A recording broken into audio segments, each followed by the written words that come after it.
sure that you can do everything possible to prevent those ballistic missile strikes on those locations where there are so many British citizens. We think that is the right thing to do.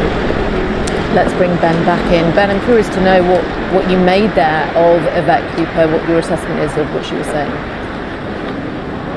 Well, she's trying to maintain the distinction between offensive action, which the government insists that it has not taken any part in and will not take any part in.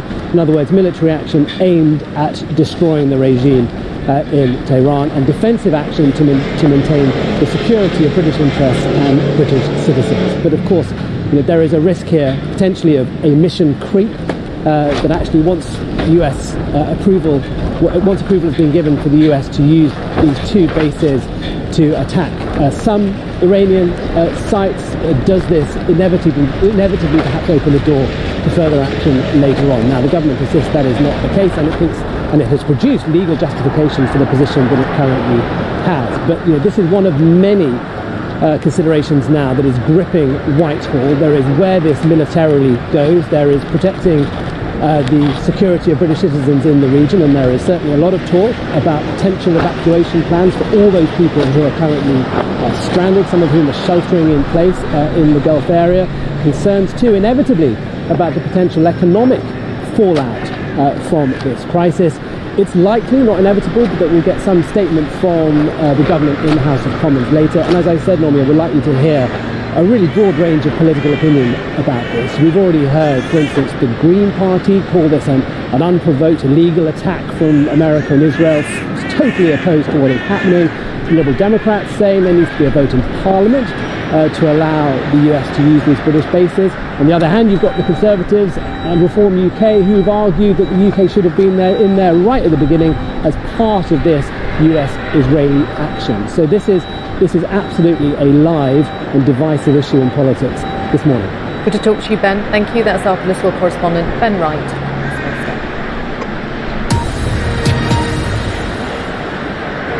Let's bring you more on another developing story in the region. Authorities in Kuwait say several US warplanes have crashed near the country's border with Iraq. In the past few minutes, US Central Command says that F-15 jets went down over Kuwait due to what they call an apparent friendly fire incident.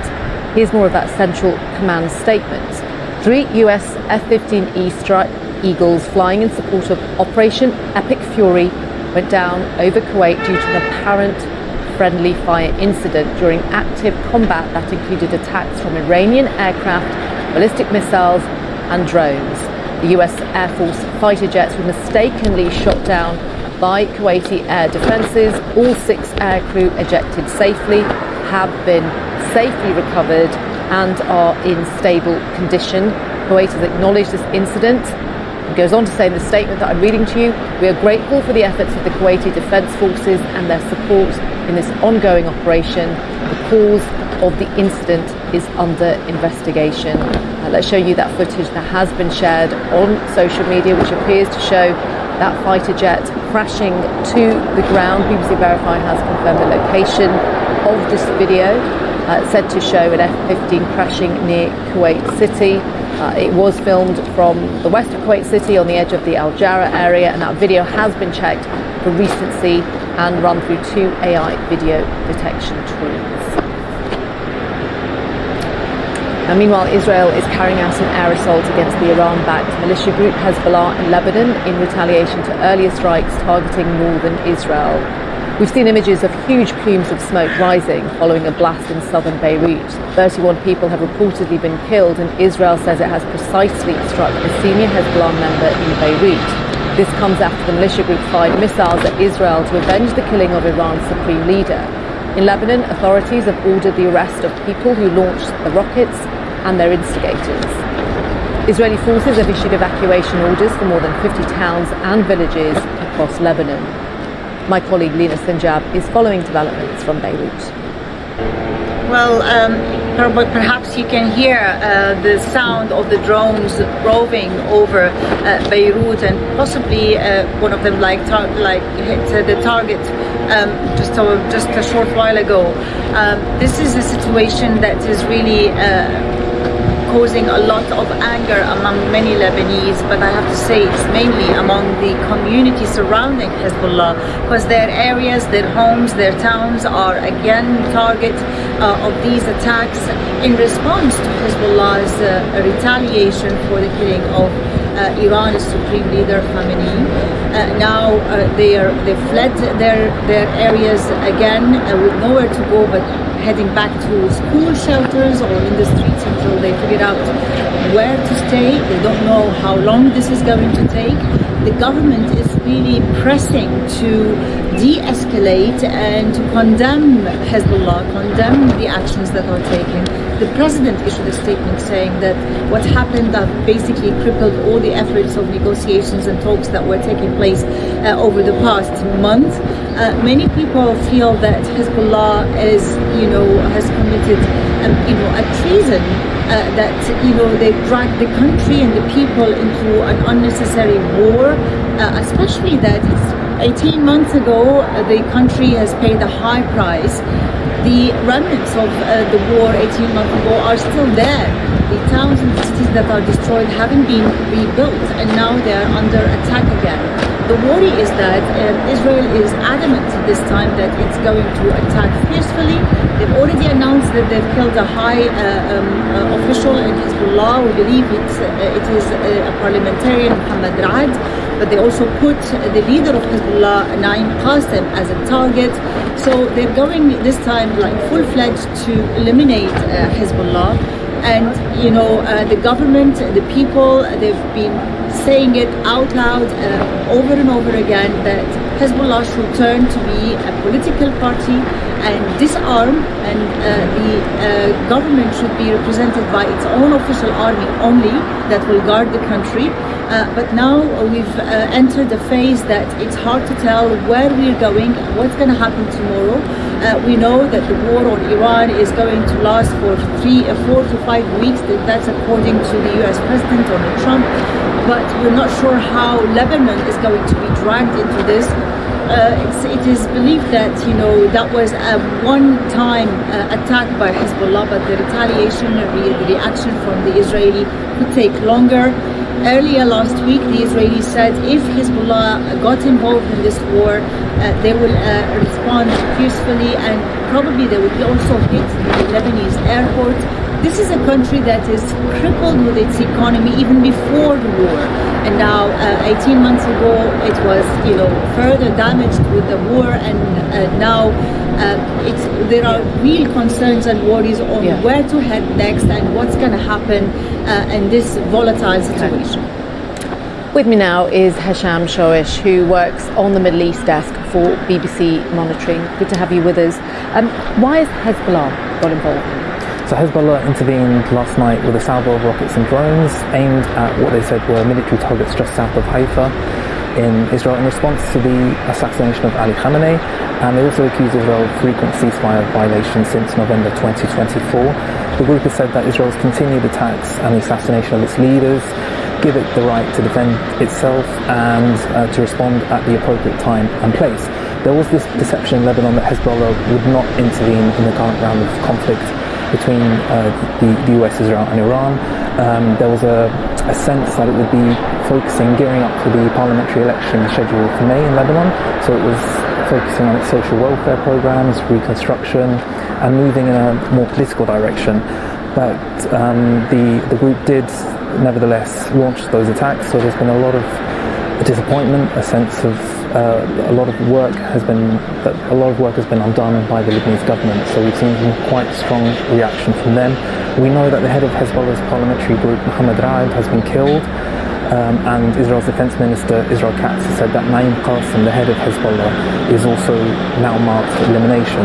So Hezbollah will start to feel very heavily cornered right now, and we may see further escalation from the group. I just want to read here that the Lebanese state is demanding Hezbollah hands over its weapons. That's coming from the Prime Minister. You're just talking there about the reaction from the Lebanese government.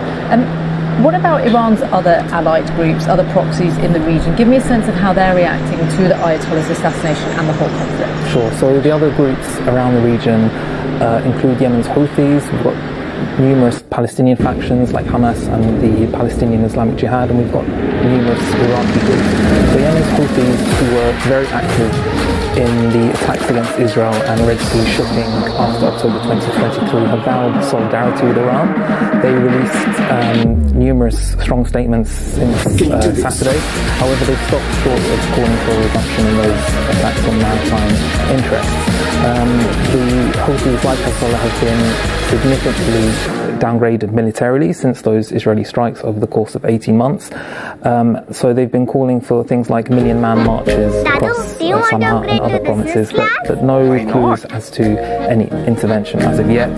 The two main Palestinian factions, Hamas and PIJ, get an assured buyback value of up to 60%. Drive India's #1 EV, MG Windsor, Live Business over the next few days, because there are things happening on the ground in Israel and the Palestinian territories, like the closure of the Rafah border crossing in Gaza, and also the closure of the Old City in Jerusalem and its holy sites to non-residents. So that might up the ante, it might increase pressure on them to intervene. And then lastly, we've got the Iraqi groups. Those are the ones to watch. They're assessed to be in a much stronger position militarily. They're a lot more organised, they're greater in number, and they've also got access to advanced weaponry and support from the Baghdad government. So far they've said that they've launched drone attacks against US bases. One of those militias, the IRI, or the Islamic Resistance in Iraq, has claimed a total of 23 operations since yesterday on US bases in Iraq and the region. And other militias, including Kataib Hezbollah and the Al-Mujahideen movement, have announced that they would expand military operations beyond Iraq. Good to talk to you. Thank you so much, Hesham. That's Hesham Shoish, who works on the Middle East desk for BBC One. We will keep you across all the latest developments around the world and across the UK. This is BBC News.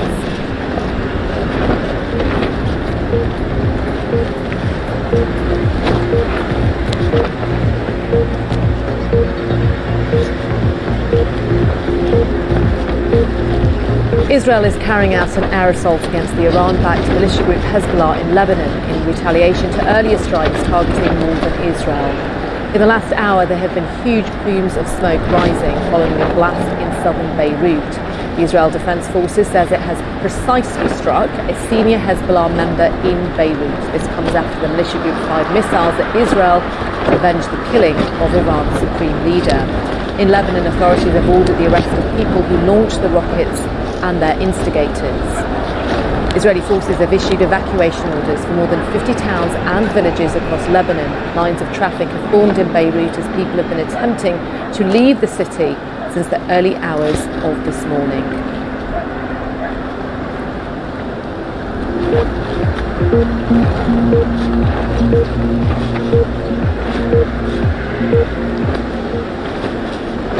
Now, we just want to bring you some breaking news.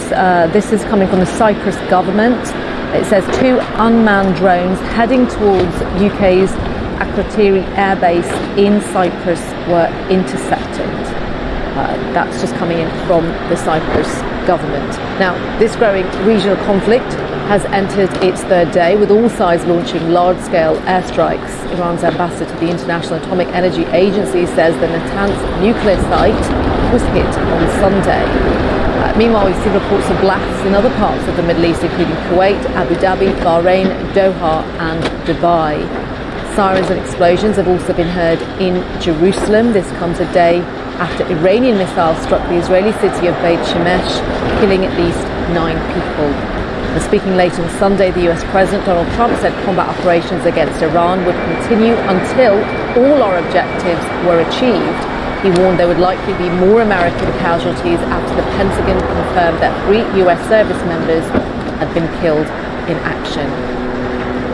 And I just want to also bring another line to you, because Iranian state media has given an update on the death toll in Iran. They are citing numbers by the Iranian Red Crescent and say over 550 people have now been killed across 130 cities since that first wave of strikes on Iran over the weekend. More on that as we get it. Let's speak now to Seema Shine, who's a senior researcher and the former director of Iran and the Shia Axis Research Program at the Institute for National Security Studies. She served in the Israeli intelligence community for most of her career and was part of the Mossad between 2003 and 2007. Thank you for joining us on BBC News, Seema. Can I just get from you your sense of what is Israel's aim? What is the end game here? Well, I think there are two end games.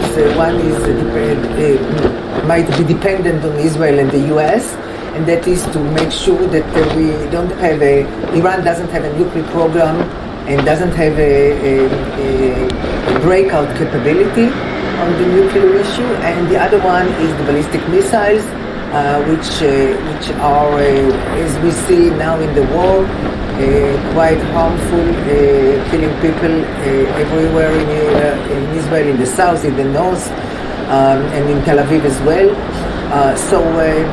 This is the ultimate goal on the military side. One of the biggest challenges the research community faces in using AI is trust. Leap Space uses only peer-reviewed research. In addition, every AI-generated insight includes a trust card showing sources and explanation for why a source was cited, surfacing contradictions and helping you calibrate the strength of the evidence. I think Israel so you don't just get closer to the insight, to see a regime you get change closer for to a the better truth. regime. That doesn't mean that Israel knows how to do it or thinks that it can do it. And actually, I think it was also said by President Trump that the people of Iran... Hi, I'm Chitrangada Singh and welcome back to the Rockford Circle, the place where India's sharpest business minds get candid about their incredible journey of turning ideas into powerful legacies. We've got a phenomenal third season lined up for you. So come on, let's get down about to the nuclear every time there's a good show, you remember the artist. But every time there's a shit show, you remember the guy who took your money. We, as Indians, travel to the entire world for evidence of an now is the time when the entire world comes to India for because there was the war in Murthy June, said, the work culture that he remember, believes. आप उसका बिल्कुल ही opposite belief करते हैं. I'm not saying we have built a great company, at least people are much happier. Somewhere in the middle of the CBC2 journey, we were told not to design anymore. Piece of advice to Uber and Ola. Take care of your captain, treat them well. Whenever any tough moments would come, I would always think, यार ये मैंने खुद ही sign up किया था, तो करते हैं solve. They can, in a very short time, have enriched it to a military level and make a bomb. So it wasn't something There is imminent. conflict there, though. You do get some who are saying that there was an imminent threat. And I wonder, with killing the supreme leader, how does that square? How does all of that square with international law? You see, this war is after 2 years or more than 2 years of war in the Middle East that started in vis-a-vis Israel, started on the 7th of October. Without Iran, nothing in this region would happen. Iran was facilitating... Morally, what is the framework that justifies that targeted assassination? Legally, I don't know because I'm not a lawyer in my expertise, but I can tell you that I think